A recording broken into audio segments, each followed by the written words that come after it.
বেশিরভাগ সময় আমি কিছু ফিল করি না, চুপচাপ নিজের মতো করে সময় কাটাই।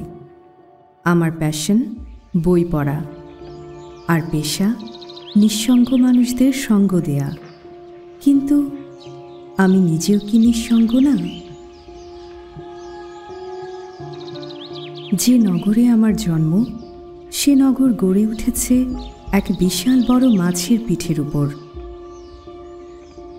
রাত গভীর হলে এখানে কেউ হঠাৎ হারিয়ে যায়, কারো চোখে ভেসে ওঠে মৃত্যুর ছায়া।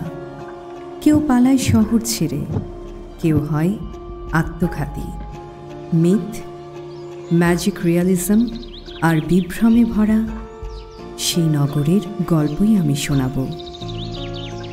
মাহরিন ফেরদৌসের উপন্যাস জলজ লকার 25-এর অমর 21 বইমেলায় পাবেন। কথা প্রকাশের 25 নম্বর প্যাভিলিয়নে।